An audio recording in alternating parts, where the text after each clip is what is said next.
साथ बहुत सारे नए मेहमान जुड़ चुके हैं। उन सभी मेहमानों का, खास वक्ताओं का और कविगणों का मैं आज के इस परिचर्चा पर बहुत-बहुत स्वागत करता हूँ, वॉइस ऑफ मानवता चैनल के फ़ेसबुक पेज पर। और हमारे साथ जुड़े अ, मित्रों का परिचय कराने के लिए कुछ हमारे नए साथी हैं, उनका परिचय बताने के लिए मैं विजेंद्र कुरे जी से आग्रह करूँगा कि वो अ, उनका परिचय बता दें और वो सभी अपना-अपना इंट्रोड्यूस भी दे देंगे। मैं राजेंद्र बंजारे साहब जो हमारे भिलाई छत्तीसगढ़ से जुड़े हैं और बाकी जैसे साथियों का परिचय विजेंद्र कुरे जी कराएँगे। जी, बहुत-बहुत धन्यवाद। आज के इस ज़ूम ऐप्स ऑनलाइन में जुड़े सभी साथियों को मेरा बहुत-बहुत नमस्कार, सादर जय भीम। बहुत सुंदर संचालन कर रहे हैं आदरणीय जगदीश भैया, हमारे प्रेरणा स्रोत और वीओ वॉइस ऑफ मानवता चैनल के प्रमुख आदरणीय मेघराज सिंह जी यूएसए से जुड़े हैं। मैं हमारे साहित्यकारों का परिचय कराना चाहूँगा। महासमुंद महासमुंद बसना से जुड़े हैं शंकर सिंह सिद्धार्थ जी, आपका हार्दिक अभिनंदन है, स्वागत है। रायगढ़ से तिलक तनौदी स्वच्छंद जी हैं, ये हमारे अच्छे साहित्यकार हैं और अंबेडकर के ऊपर काफी अच्छी इनकी रचना रहती है। बहुत बहुत अभिनंदन है, स्वागत है आदरणीय आपका भी। और रायपुर रायपुर दोंदे कला खुर्द से जुड़े हैं हमारे युवा कवि पुष्पराज देवहरे जी, उनका भी आज की इस वर्चुअल जूम ऐप में हार्दिक अभिनंदन है, स्वागत है। और बहुत ही वरिष्ठ हम सबके मार्गदर्शक बिलासपुर से जुड़े हैं वरिष्ठ कवि, हम सबके प्रेरणा स्रोत आदरणीय गोवर्धन मार्शल जी, उनका भी मैं अभिनंदन करता हूँ, स्वागत करता हूँ। जी। और परिचय की अगला कड़ी और साथी आने का है, परंतु अभी वर्तमान में अभी जुड़े हैं जैसा कि और हम सबको हाँ, जान जी। रहे हैं हमारे आदरणीय राजेंद्र बंजारे भैया, उनका भी मैं अभिनंदन करता हूँ, स्वागत करता हूँ। जी, आप सभी लोगों का स्वागत की इस कड़ी को विराम देते हुए हम चाहेंगे कि वॉइस ऑफ मानवता चैनल के फ़ेसबुक पेज पर आज हम अ, डॉक्टर भीमराव अंबेडकर, भारत रत्न, संविधान निर्माता और सिंबल ऑफ नॉलेज कहे जाने वाले महान पुरुष के जन्म जयंती के अवसर पर 14 अप्रैल को हम लोगों ने पूरे देश और दुनिया में सेलिब्रेट किया उनकी जयंती को। उस कड़ी पर हम लोग उस दिन तो कार्यक्रम नहीं कर पाए, लेकिन आज हम 2 दिन के बाद में उनको याद करना, उनके जीवन संघर्ष को याद करना, हमारे चैनल के माध्यम से हम कोशिश कर रहे हैं, क्योंकि दुनिया की मेन स्ट्रीम की मीडिया ऐसे महान पुरुष के विचारों को लेकर कभी ना तो डिबेट करती है, ना कभी कोई चर्चा करती है, ना कोई शासन प्रशासन के द्वारा कोई बड़ा आयोजन किया जाता है। तो हमारा प्रयास है कि इस चैनल के माध्यम से आज की इस परिचर्चा पर हम 40 मिनट हम अपने बुद्धिजीवी साथियों से, कविगणों से, विचारकों से हम चर्चा करना चाहेंगे और जानना चाहेंगे कि बाबा साहब अम्बेडकर का जो देन है भारत के एससी, एसटी, ओबीसी के लोगों के लिए और अपितु सामान्य वर्ग के लोगों के लिए भी कितना महत्वपूर्ण है। तो आज की इस परिचर्चा पर मैं सबसे पहले राजेंद्र बंजारे साहब को आग्रह करता हूँ कि बाबा साहब अम्बेडकर को उनके जन्म जयंती के अवसर पर हम उनके विचारों को, उनके संघर्षों को लेकर, उनके मूल मंत्रों को लेकर हम चर्चा के स्वरूप में आज की इस परिचर्चा पर पहले आमंत्रित करता हूँ राजेंद्र बंजारे साहब को। सतनाम जय भीम। जय सतनाम जय भीम और वाहेगुरु सतनाम वाहेगुरु खालसा वाहेगुरु फतेह। आज हम परम पूज्य डॉक्टर बाबा साहब अम्बेडकर की 133वीं जयंती में के उपलक्ष्य में हम पूरे भारत वर्ष, जो भारत के अलावा विदेशों में भी उनकी जन्म जयंती मनाई जाती। जयंती का मुख्य मकसद होता है कि उनके विचार जो कर्म के रूप में आए हैं और उनके क्या क्या काम था और किस तरह किया जाता है, और वो सामाजिक हित में, मानव कल्याण के हित में क्या क्या थे, इसलिए उसकी जयंती हम मनाते हैं। और वैसे मेरे साथी, हमारे बहुत सारे साथी लोग नए जुड़े हुए हैं, तो मैं एक संक्षिप्त में चाहूंगा उसका एक जीवन परिचय एक तरह से हो जाए। तो डॉक्टर बी.आर. अम्बेडकर जी का जन्म 14 अप्रैल 1891 भारत के मध्य प्रांत मध्य प्रदेश में स्थित महू नगर सैन्य छावनी में हुआ था। इनके पिताजी का नाम रामजी मालो सकपाल और माता भीमाबाई। ये 14वीं संतान और अंतिम संतान थे।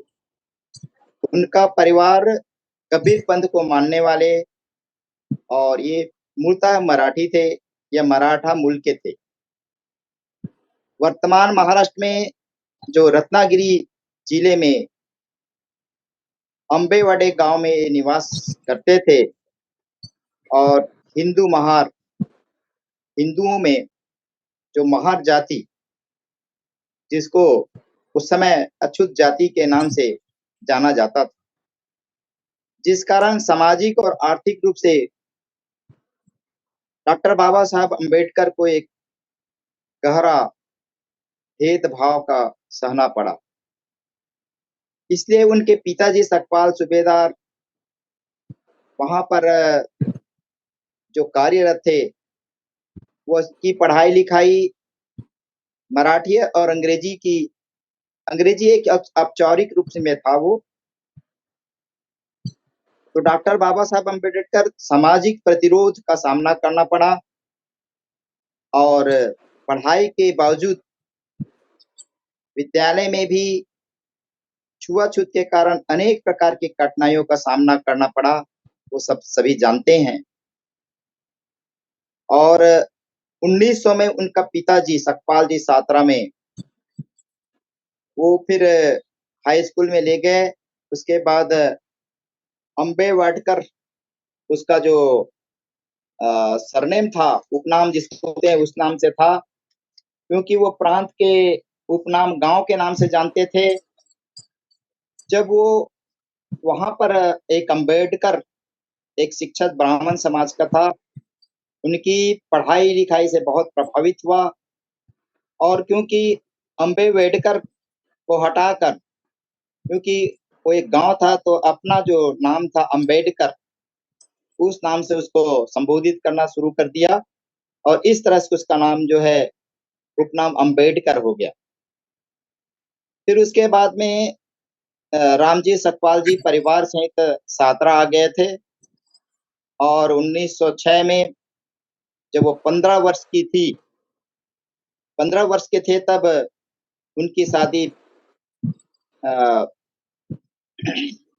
करा दी गई थी और 9 साल की रमाबाई थी उस समय हुआ था, क्योंकि उस समय बाल विवाह का एक प्रचलन था। उसके बाद पर वहां पर जो सातरा में पढ़ लिख रहे थे, उसी समय उनके एक परिवार के मित्र जो थे, लेखक जो थे, दादा कैलेस्कर द्वारा बुद्ध की जीवनी पे वो लिखा हुआ बुक को पढ़ा। उस तभी से गौतम बुद्ध और उनको धर्म को जाना। इसी शिक्षा से प्रभावित होकर 1907 ईस्वी में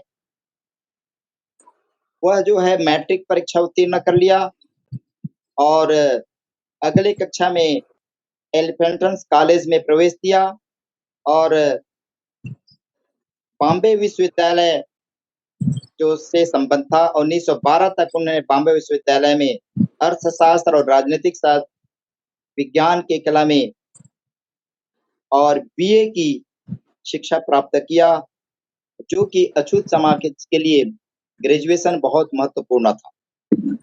इसके बाद बड़ौदा राज्य के साथ काम करने का भी 1913 में फिर एक दुखद घटना हो गई, जिससे उसके पिताजी निधन हो गया और 13 में 22 वर्ष की आयु में फिर वो सयाजी राव गायकवाड़ के माध्यम से एक योजना के तहत न्यूयॉर्क में कोलंबिया विश्वविद्यालय में स्नातकोत्तर और हायर एजुकेशन के लिए वह चला गया था। उस समय लगभग प्रति माह $11 के रूप में उसके छात्रवृत्ति के रूप में मिलता था। और वहां पे पढ़ाई प्राप्त करने के बाद 1916 में एक बैरिस्टर में वो प्रवेश दिया और वहां से फिर लंदन स्कूल ऑफ इकोनॉमिक्स में अर्थशास्त्र में फिर वो डॉक्टरेट की उपाधि प्राप्त हुआ और 17 में अस्थायी रूप से उसका और आगे की पढ़ाई जो है, क्योंकि उसका जो छात्रवृत्ति था बंद हो गया, तो इनको फिर वापस भारत आना पड़ गया था। और जब वहां से वापस आ रहे थे तो उनके पुस्तक जो संग्रहित किए हुए थे, जिस जहाज से पानी जहाज से आ रहा था, उस समय एक युद्ध चल रहा था। उस युद्ध में जो पनडुब्बी था, टारपीडो द्वारा उसको डुबा दिया गया था, क्योंकि प्रथम विश्व युद्ध चल रहा था। उसी में विश्व युद्ध में इसका पूरा पुस्तक वहां पे पानी में चला गया था।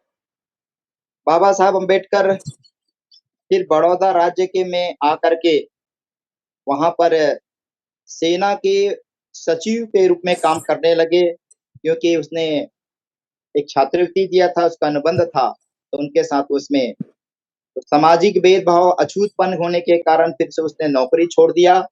नौकरी छोड़ने के बाद उसने ट्यूशन चालू किया और लेखक के रूप में काम करने लगे। फिर मुंबई में Sydenham college of commerce economics राजनीतिक शास्त्र का प्रोफेसर के रूप में वहां नौकरी किया। फिर 1920 ईस्वी में कोल्हापुर के साहू जी महाराज के सहयोग से फिर से उसे इंग्लैंड जाने का मौका मिला और 1921 में विज्ञान स्नातक एमएससी की डिग्री हासिल करने के बाद presidential of imperial finance British India, जो भारत में इसका अर्थ होता है कि शाही अर्थव्यवस्था का प्रांतीय विकेंद्रीकरण खोज एवं ग्रंथ प्रस्तुत किया गया। फिर 1922 में बैरिस्टर लॉ डिग्री प्राप्त किया और उसके बाद में बैरिस्टर के जो प्रवेश होने के बाद 23 में अर्थशास्त्र की डीएससी डॉक्टर ऑफ साइंस की उपाधि प्राप्त की थी। इस तरह से उनका thesis of the rupee its original and it's, इसका हिंदी में होता है रुपए की समस्या और उसकी उत्पत्ति और उसका समाधान, आर्थिक समस्या की कैसे समाधान हो, उनके बारे में डॉक्टरेट की पीएचडी किया था। और उसके बाद फिर कोलंबिया विश्वविद्यालय वहां पर 1952 में डिलीट की उपाधि प्राप्त किया और इस तरह से वो डॉक्टर बाबा साहब अम्बेडकर, जो कि 1953 में बैरिस्टर बनकर के अपना जो है चाहते तो वो वहां पर भी रह सकते थे, पर वापस आए और भारत के जो छुआछूत के जो था उनको संघर्ष में भाग लिया, पूना पैक्ट के नाम से जानते उसमें भाग लिया। उनका राजनीतिक जीवन, धर्म परिवर्तन फिर किया। फिर उसके बाद संविधान निर्माण जो होता है ये अपने अपने समय में हुआ, ऐसा में ऊपर नीचे भी हो सकता है। आर्थिक नियोजन हुआ, फिर उसके बाद दूसरा विवाह भी उसका हुआ था माता रमाबाई नहीं रहने के बाद। फिर इस तरह से उनका जीवन चलते रहा। अब बाकी साथियों का मैं जी बहुत शुक्रिया राजेंद्र बंजारे साहब, हमारे साथ अब बने रहे। सतनाम जी राजेंद्र बंजारे साहब बहुत बहुत धन्यवाद, हमारे साथ बने रहे। मैं आज की इस परिचर्चा पर हमारे बहुत सारे कविगण जुड़े हुए हैं, मैं उनसे चाहूंगा कि आज की इस परिचर्चा पर डीजन पुरे जी अपने विचार रखें और बाकी और साथियों को हम आमंत्रित करेंगे। डीजन पुरे जी।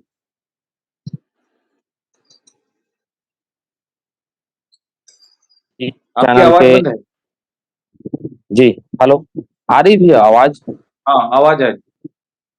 जी जी, बहुत बहुत धन्यवाद। वॉइस ऑफ मानवता चैनल को एक बार पुनः मैं धन्यवाद ज्ञापित करता हूं, क्योंकि बाबा साहब भीमराव अम्बेडकर केवल भारत ही नहीं अपितु विश्व के महान प्रणेता हैं और संविधान के शिल्पकार विश्व रत्न भारत रत्न बाबा साहब भीमराव अम्बेडकर की इस जयंती के अवसर पर ऑनलाइन वर्चुअल कार्यक्रम में जुड़े सभी साहित्यकारों को मैं पुनः अभिनंदन करता हूं।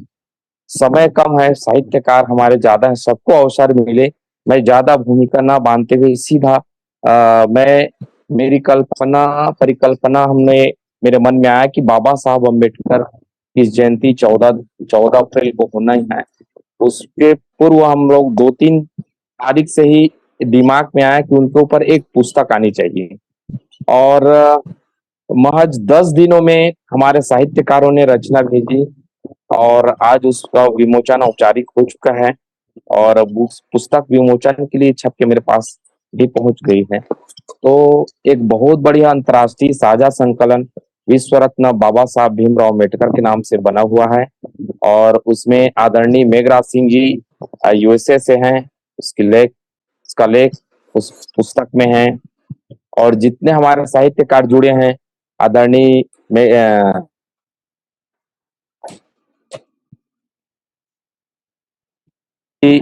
सबकी उसमें रचना है। तो उसी बुक से एक आला छंद लिखने का प्रयास किया था, उस बुक में है, उसी को मैं आपके बीच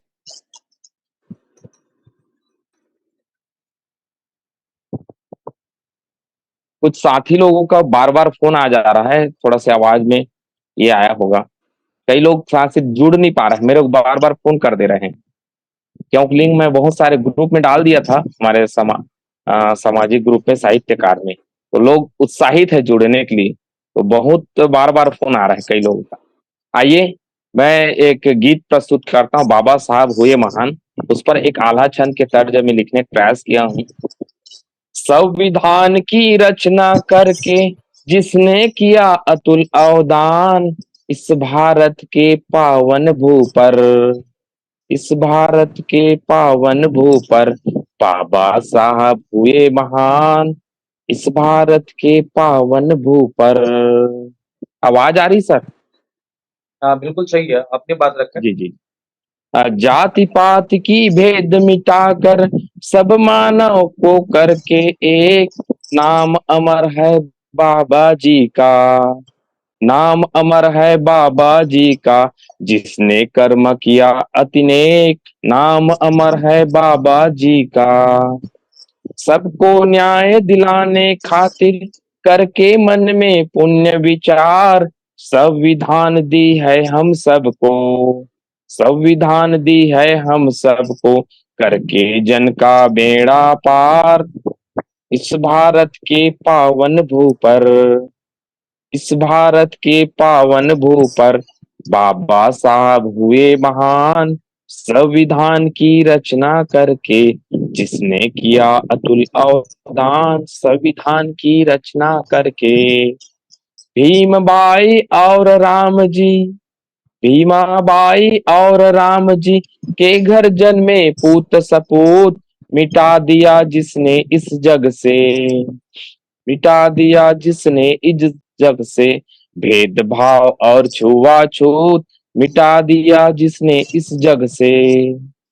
इस दुनिया को सुखमय करने किया जिन्होंने नित संघर्ष, तभी हुआ समृद्ध सुमंगल, तभी हुआ समृद्ध सुमंगल, ऋषि मुनियों का भारतवर्ष, तभी हुआ समृद्ध सुमंगल। 32 डिग्री 9 भाषा में प्रखर मिला था जिनको ज्ञान, इस भारत के पावन भू पर, इस भारत के पावन भू पर बाबा साहब हुए महान, संविधान की रचना करके जिसने किया अतुल अवदान, संविधान की रचना करके। बौद्ध धर्म जिसने अपना कर मानवता का किया प्रचार, भले रहा जीवन अभाव में, भले रहा जीवन अभाव में, मगर नहीं वे माने हार, भले रहा जीवन अभाव में। विश्व रत्न कहलाए बाबा करके भारत का कल्याण, संविधान वह पुण्य ग्रंथ है, संविधान वह पुण्य ग्रंथ जो हरता जन जन का त्राण, संविधान वह पुण्य ग्रंथ जो शिक्षा को ही माना जिसने मानवता का पुण्य विधान, इस भारत के पावन भू पर, इस भारत के पावन भू पर बाबा साहब हुए महान, संविधान की रचना करके जिसने किया अतुल अवदान, इस भारत के पावन भू पर। और बाबा साहब जी भीमराव अंबेडकर के ही देन है जो हम लोग आज पढ़े हैं, लिखे हैं। आज जो उनके अधिकार के कारण हमने आज नौकरी मिला और जो कुछ रचना भी कर पा रहे हैं, तो शिक्षा का जो अधिकार दिया उन्हीं का ही देन है, बाबा साहब का दिन है। तो जी निश्चित ही क्योंकि सभी साहित्यकारों को अवसर मिले, रचना तो और बहुत जी सारी है, बहुत सबको अवसर मिले। बहुत जी बहुत बहुत शुक्रिया डीजी पुरी जी, आपने बहुत सुंदर कविता के माध्यम से आज की इस पर चर्चा अपनी बात रखी है। मैं शंकर सिंह सिद्धार्थ जी से आग्रह करूंगा कि बाबा साहब अम्बेडकर को उनके जयंती के अवसर पर कैसे याद करेंगे हमारे देश और दुनिया में इस प्रोग्राम को देख रहे लोगों के लिए। शंकर सिंह सिद्धार्थ जी, बहुत स्वागत है। सतनाम, जय भीम। सतनाम। जय भीम सर।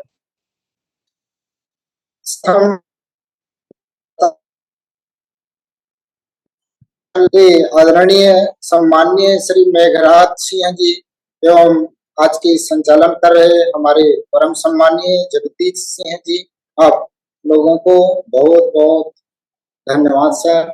हम लोगों को थोड़ा सा अवसर प्रदान किए, इसके लिए बहुत ही शुक्रिया। सम्माननीय बड़े भैया राजेंद्र बंजारे जी बहुत ही सुंदर ढंग से डॉक्टर भीमराव अंबेडकर जी के विचारों को संक्षिप्त जीवनी परिचय के रूप में रखे।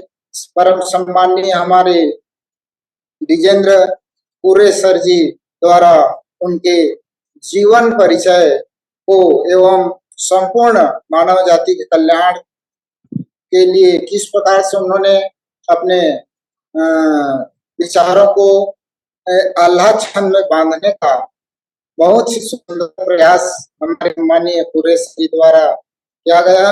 इसी परिप्रेक्ष्य में मैं संक्षिप्त रूप से सम्माननीय भीमराव अंबेडकर जी के इस पावन जन्म दिवस को जो है चंद पंक्तियों के माध्यम से प्रस्तुत करना चाहूंगा सर जी।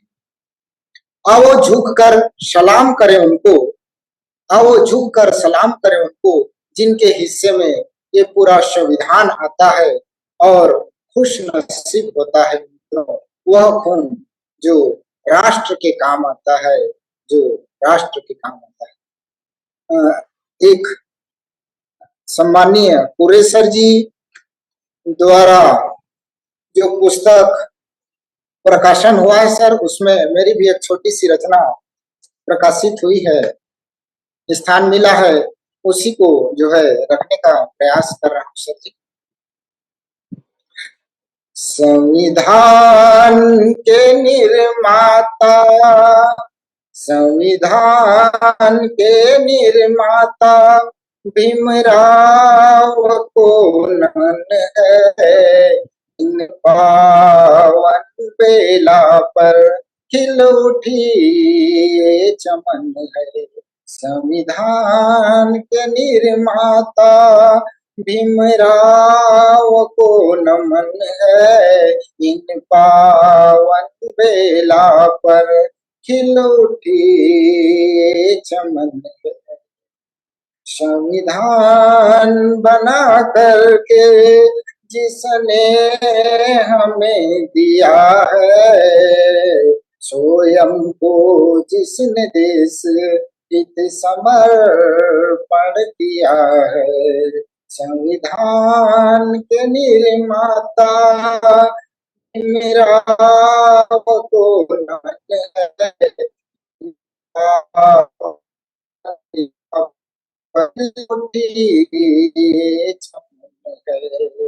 उनके पिता राम मालो जी, माता भीमा बाई, जिन्होंने छुआछूत और भेदभाव मिटाई। संविधान बना करके समानता में जिसने लाया, पिछड़े हुए लोगों को बराबर पर बिठाया।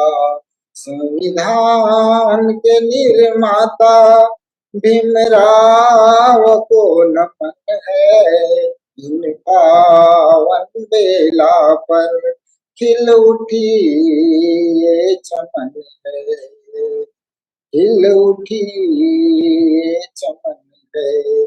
शिक्षा का अधिकार देकर जीवन को है सुधारा, संविधान बना करके हम सबका बना सहारा।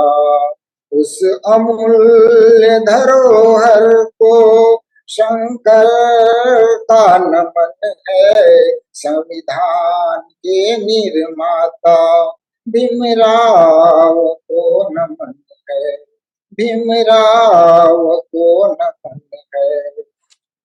संविधान का निर्माता भीमराव को नमन है, इन पावन बेला पर खिल उठी ये चमन है, खिल उठी ये चमन है। सर जी धन्यवाद सर। बहुत शुक्रिया शंकर सिंह सिदार जी, आपने कविता के माध्यम से बाबा साहब को याद किया है उनके जयंती के अवसर पर। मैं अगले कवि के रूप में नया सवेरा कवियों की कलम से उनसे आग्रह करता हूं कि आज की इस परिचर्चा पर पुष्पराज अपने देवहरे विचार जी, रखें। पुष्पराज देवहरे जी। पुष्पराज जी से आग्रह जी करता जी हूं कि सर। वो अपनी बाबा साहब को जो उनके जयंती के अवसर पर अपनी कविता के माध्यम से या उनके विचारों के माध्यम से आज की परिचर्चा पर अपने विचार रखें। सर मेरी आवाज आ रही है, एक बार बताएं कृपया। जी आवाज आ रही है। आ रही सर। सबसे पहले मैं आप सभी को सादर जय सतनाम, पदर प्रणाम, क्रांतिकारी जय भीम। डॉक्टर बाबा साहब अम्बेडकर जी के जयंती पर एक छोटी सी मेरी रचना जो पूर्व सर जी के जो पुस्तक है उसमें प्रकाशित हुई है, उसमें मैं रचना पढ़ने की कोशिश करता हूँ। एक छोटा सा जो दृश्य है, डॉक्टर बाबा साहब अम्बेडकर जी सभी बहनों को आपकी आवाज क्लोज हो गई है, ओपन लेते करें। हुए मेरी एक कविता प्रस्तुत है। बात बहुजन लाख पते। आवाज बंद हो जा रही है आपकी।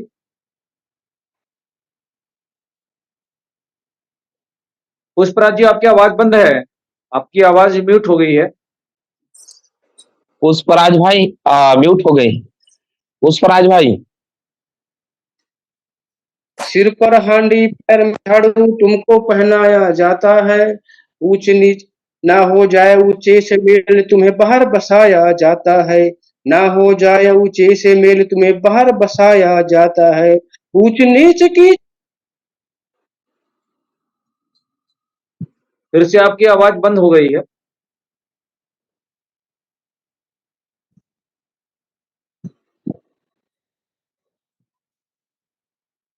आपकी आवाज बंद शिक्षा है पुष्पराज जी। हेलो, आवाज आ रही सर? आपकी बार बार आवाज म्यूट कैसे हो जा रही है, उसको ध्यान रखें। सर ये फोन आ रहा था सर, इसलिए कट जा रहा था। जी सर, कविता शुरू से एक बार शुरू करता हूँ। आज बहुजन लाख पते की, आज बहुजन लाख पते की तुमको बताने आया हूँ। आज बहुजन सुन लो मुझको तुमको जगाने आया हूँ। आज बहुजन सुन लो मुझको तुमको जगाने आया हूँ। और बाबा साहब अम्बेडकर जी क्यों जगाने आए हैं कि सिर पर हांडी पैर में झाड़ू तुमको पहनाया जाता है, ना हो जाए ऊंचे से मेल तुम्हें बाहर बसाया जाता है, ना हो जाए ऊंचे से मेल तुम्हें बाहर बसाया जाता है। ऊंच नीच की चिंगारी को, ऊंच नीच की चिंगारी को जड़ से मिटाने आया हूँ। आज बहुजन सुन लो मुझको तुमको जगाने आया हूँ। आज बहुजन सुन लो मुझको तुमको जगाने आया हूँ। शिक्षाओं से वंचित करते अशिक्षित तुम्हें बनाते हैं। शिक्षाओं से वंचित करते शिक्षित तुम्हें बनाते हैं। अज्ञना अज्ञतान अं- अज्ञानता के अंधकार में रोज तुम्हें भटकाते हैं। अज्ञानता के अंधकार में रोज तुम्हें भटकाते हैं। घोर अंधेरों में शिक्षा का घोर अंधेरों में शिक्षा का दीप जलाने आया हूँ। आज बहुजन सुन लो मुझको तुमको जगाने आया हूँ। आज बहुजन सुन लो मुझको तुमको जगाने आया हूँ। पानी की बूंद बूंद से तुमको नित दिन प्यासा रखते हैं। जाने कितने अपने बहुजन यहाँ रोज दुखों को सहते हैं। जाने कितने अपने बहुजन यहाँ रोज दुखों को सहते हैं। न्याय समता और बंधुता का न्याय समता और बंधुता का पाठ पढ़ाने आया हूँ। आज बहुजन सुन लो मुझको तुमको जगाने आया हूँ। आज बहुजन सुन लो मुझको तुमको जगाने आया हूँ। और इस कविता की अंतिम पंक्तियां, अगर हो जाए मंदिर प्रवेश गंगा जल से पवित्र कराते हैं। ऊंच नीच की बेड़ियों में रोज तुम्हें तड़पाते हैं। अगर हो जाए मंदिर प्रवेश गंगा जल से पवित्र कराते हैं। ऊंच नीच की बेड़ियों में रोज तुम्हें तड़पाते हैं। ऊंच नीच की बेड़ियों में रोज तुम्हें तड़पाते हैं। ऊंच नीच की दीवारों से ऊंच नीच की दीवारों से तुम्हें छुड़ाने आया हूँ। आज बहुजन सुन लो मुझको तुमको जगाने आया हूँ। आज बहुजन सुन लो मुझको तुमको जगाने आया हूँ। जय भीम, जय सतनाम। धन्यवाद। जी, बहुत शुक्रिया पुष्पराज जी। मैं अगले वक्ता के रूप में हमारे कवि तिलक जी आभार सर। से मैं आग्रह करता हूं कि आज की इस महत्वपूर्ण परिचर्चा पर बाबा साहब को उनकी जयंती पर हम याद कर रहे हैं और कविगण जुड़े हुए हैं। तो मैं तिलक जी से चाहूंगा कि आज की इस परिचर्चा पर अपने विचार रखें। अपनी आवाज को खोलें तिलक जी, अपनी आवाज ही म्यूट करें। जी जी जी। आज देश दुनिया से जुड़े समस्त सुधीजनों को सादर नमन। बाबा साहब के जयंती पर आप सभी को हार्दिक बधाई, पूरा देश दुनिया को हार्दिक बधाई। आइए मैं ज्यादा भूमिका न बांधते हुए बाबा साहब को एक समर्पित पंचामर्शन उनके सादर चरणों में समर्पित हूँ। रुके नहीं झुके नहीं सदा चले सदा बढ़े, सशक्त हो अड़े रहे सवार ले खुदी गढ़े, करे प्रहार दुष्ट तो कभी डरे न भीम जी, सदा अधिक खड़े रहे झिझक करे न भीम जी। पठन ललक अधिक रहा किशोर भीम आपका, मिला कठिन प्रयास से प्रवेश कक्ष में,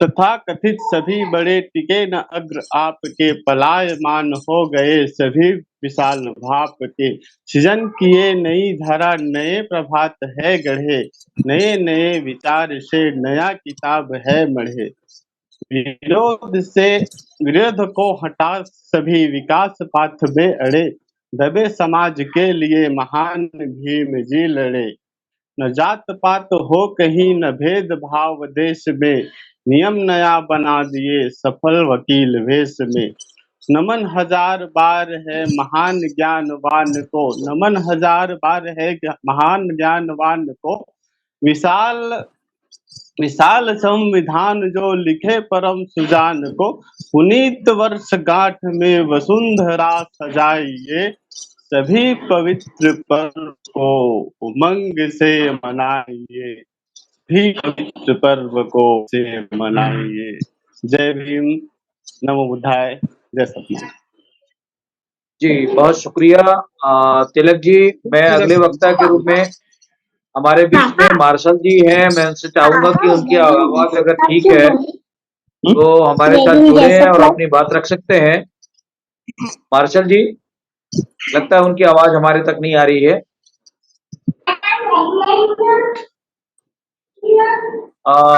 मैं इस परिचर्चा को फिर से आगे ले जाते हुए राजेंद्र जारी जी से आग्रह करूंगा कि थोड़ा-सा समय का ध्यान रखते हुए आज की इस परिचर्चा पर अपने विचार रखेंगे। राजेंद्र बंजारे सर।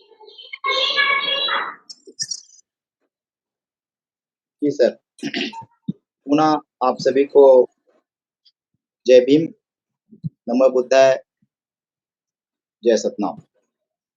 आदरणीय साथियों, आप सभी जानते हैं कि साइमन कमीशन क्या है। साइमन कमीशन अंग्रेजों के द्वारा लाई हुई दबे कुचले दलित समाज को हक अधिकार दिलाने के लिए था, क्योंकि डॉक्टर बाबा साहब अंबेडकर जो थे 1925 के दुबई प्रेसिडेंटी कमेटी के सदस्य बन गए। बाकी साथियों से आग्रह है अपनी आवाज को म्यूट रखेंगे। यूरोपियन सदस्य जो थे, तो साइमन कमीशन के काम करने के लिए उसको नियुक्त किया गया। उसका मुख्य उद्देश्य था कि साइमन कमीशन के माध्यम से बाबा साहब अम्बेडकर, इसके पूर्व बाबा साहब अम्बेडकर ने लोगों के सामाजिक व्यवस्था के बारे में जानकारी अंग्रेजों को अवगत कराया। तो डॉक्टर बाबा साहब साइमन कमीशन को वेलकम कहते थे। गांधी, नेहरू और उनके लोग जो है साइमन कमीशन को भी ऐसा नारा पूरे भारत देश के लोग लगाए। ये नहीं चाहते थे कि तनौदी दबे सर कुचले म्यूट कर लोगों लेंगे, को तनौदी हक सर अधिकार मिले। म्यूट कर लेंगे सर। इसी तरह से डॉक्टर बाबा साहब अम्बेडकर जब 1930 में एक लंदन में गोलमेज परिषद में वहां जाने का मौका मिला, तो उस समय गांधी जी भी गए हुए थे। मोहनदास करमचंद गांधी जिसको बोलते हैं, जिसको भारत के लोग जो है राष्ट्रपिता के नाम से जानते हैं। आप लोग सभी समझ सकते हो इसको जानने के बाद क्या राष्ट्रपिता के लायक थे कि नहीं थे, बापू कैसे थे। क्योंकि बहुत सारी उनका जो था अपने समाज के लिए काम किया, सभी लोगों के लिए नहीं था उनका। तो पुनः जब लंदन में गोलमेज परिषद हुआ तो 1930 में तो गांधी जी बोलने लगे कि मैं दलितों का, दबे कुचलों का मसीहा मैं हूं। डॉक्टर बाबा साहब बोले नहीं, अंग्रेजों को बोले नहीं ये नहीं है, मैं दलितों का मसीहा हूं। आपस में बात छिड़ने लगा। तो गोलमेज परिषद में उसको वहां पे प्रवेश नहीं दिलाना चाहते थे गांधी जी। तो आपस में बहस हो गई। तो गांधी जी कहने लगे कि नहीं, इसका एक प्रक्रिया हो जाए, कौन दलितों का नेता है और किया जाए। तो बाबा साहब अम्बेडकर राजी हो गए, वोटिंग हो जाए। तो उस समय जो है कुछ क्षेत्र के वहां पे बैठे बैठे कुछ उनके सिस्टम था, रेडियो या आकाशवाणी के माध्यम से उनको जानकारी दिया गया। तो गांधी जी को ज्यादा प्लस मिल गया, 25 के आसपास मिल गया, और डॉक्टर बाबा साहब अम्बेडकर को 20 मिल गया। तो गांधी जी बहुत खुश हुए कि मैं दलितों का नेता हूं, ऐसा करके बहुत खुश हो गए। और गोलमेज परिषद में उनको बहस करने का मौका मिलेगा इनके पक्ष में भी। तो डॉक्टर बाबा साहब अम्बेडकर कहने लगे कि गांधी जी का जो वोट प्राप्त हुआ है उनको दीजिए किस क्षेत्र से है। तो देखा गया उनका क्षेत्र था गुजरात, कुछ राजस्थान के और महाराष्ट्र के थे। जब डॉक्टर बाबा साहब अम्बेडकर का वोट की गिनती किया तो उसमें 20 ही करीब मिले। तो देखा उनके क्षेत्र से कौन कौन से हैं, तो लगभग हर प्रांत थे, लगभग 20 प्रांत उस समय थे। तो उस प्रांत से एक एक वोट आए हुए थे। तो बाबा साहब अम्बेडकर ने तर्क दिया कि गांधी जी गुजरात, राजस्थान और महाराष्ट्र के नेता हैं, और मेरा देख लीजिए कहाँ पे मेरा लोगों का मेरी बातों को स्वीकार करते हैं, मैं इनके लिए काम करता हूँ। तो उसको मानना पड़ा, तो उसको हक अधिकार मिला। फिर भी डॉक्टर बाबा साहब अम्बेडकर जो सेपरेट इलेक्टेड की बात रखी थी कि अनुसूचित जाति, अनुसूचित जनजाति के लोगों के लिए सेपरेट इलेक्टेड होना चाहिए, क्योंकि उस समय लगभग 1925 के आसपास अंग्रेज जो लोग थे, भारत की स्थिति को देख करके अपना प्रतिनिधित्व चुनने का काम करता था। तो उसमें जो प्रतिनिधित्व बात हुई, तो उसमें फिर लड़ाई छिड़ गया और इस तरह से 1932 तक ऐसा स्थिति आ गई कि पूना पैक्ट होना रहा। 1932 में बाबा साहेब अम्बेडकर के विरुद्ध गांधी जी एक आमरण अनशन कर दिए। उसमें यरवदा जेल में थे। जब यरवदा जेल में थे कि वो नहीं देना चाहते थे कि सेपरेट इलेक्टेड, मतलब क्या है, जिस तरह से हमें आरक्षित सीट अभी मिलता है भारत में, तो वो नहीं देना चाहते थे। उसका मुख्य कारण ये था कि और आगे बढ़ी तो वोट देने का अधिकार किसको प्राप्त हो। तो गांधी जी, नेहरू जी और बाकी उनके लोग कहते थे कि वोट देने का अधिकार कम से कम जो है मैट्रिक पास होना चाहिए, 11वीं पास होना चाहिए, उनको वोट देने का अधिकार होगा, या उसके पास 10,000 का बैंक बैलेंस होनी चाहिए। या फिर उसने कहने लगे कि इनकम टैक्स पे ही हो। तो साथी उस समय सोच आ जाए, या हम एहसास कर सकते हैं कि हमारे लोग कितने लोग रहे होंगे, ओबीसी के लोग कितने, जिसको पिछड़ा वर्ग कहते हैं, वो कितने लोग रहे होंगे। कुछ ही लोगों को वोट देने का अधिकार था। और जो सेपरेट जो वोट देने का अधिकार था, उसमें सबसे पैच ये फंस गई थी। बाबा साहब अम्बेडकर यही बोलने लगे, जिस क्षेत्र से चुन के आएंगे हमारे लोग जो है, उसको 2 वोट का अधिकार मिलेगा, एक जो रिजर्वेशन सीट से, दूसरी जनरल सीट से। तो गांधी जी इसके लिए खूब विरोध करने, सेपरेट इलेक्टेड नहीं चाहते थे, सबसे पहली बात। दूसरी बात, 2 वोट देने का अधिकार नहीं चाहते थे। तो उसका बहुत विरोध हुआ, सब लोग गए और बाबा साहब को बहुत धमकी आया। तो सबसे पहला धमकी आया कि हम आपका हत्या कर देंगे। बाबा साहब, कोई बात नहीं, मेरी हत्या आप कर सकते हो। फिर दूसरी बार आया, नहीं, आपके परिवार सहित आपकी हत्या कर देंगे। ठीक है, हर कर दीजिए, मुझे कोई फर्क नहीं पड़ेगा।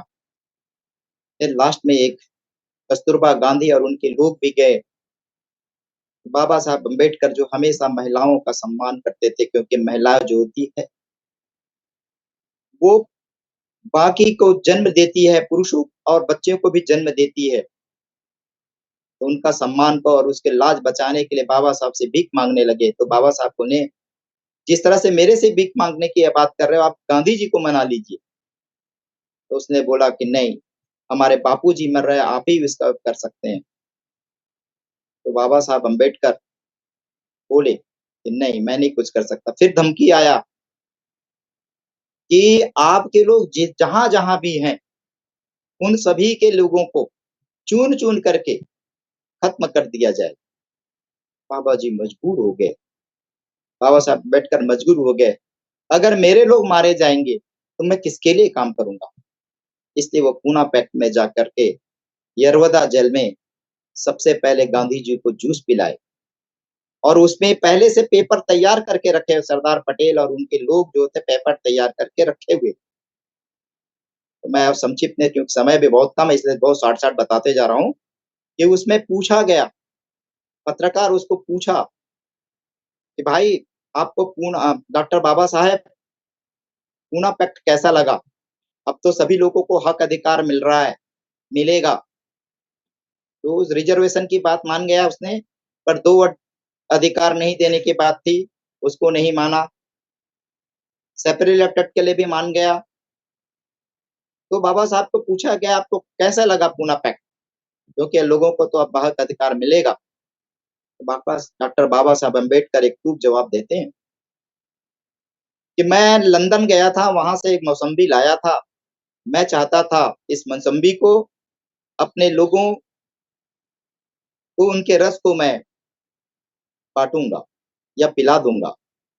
पर गांधी और उनके लोगों ने मेरे मौसम्बी को छीन लिया और उसे रस निचोड़ करके अपने लोगों को पिला दिया और मेरे मुँह में छिलका मार दिया। इस तरह से डॉक्टर बाबा साहब अम्बेडकर ये जो हक अधिकार का हनन कैसे हुआ इसके बारे में जानकारी देते हैं। वैसे हमारे समय आज तो बहुत कम है, बहुत साथी लोग और कुछ-कुछ जानकारी देंगे। इतना बोल करके मैं अपना वाणी विराम करता हूँ। जी, जय बहुत शुक्रिया राजेंद्र बंजारे साहब, आपने बहुत ही महत्वपूर्ण विषय को आज की इस परिचर्चा पर छेड़ने की कोशिश की है। हमारे दर्शकों के लिए, हमारे एससी, एसटी, ओबीसी के लोगों के लिए काफ़ी सोचने और चिंतन करने की बात है।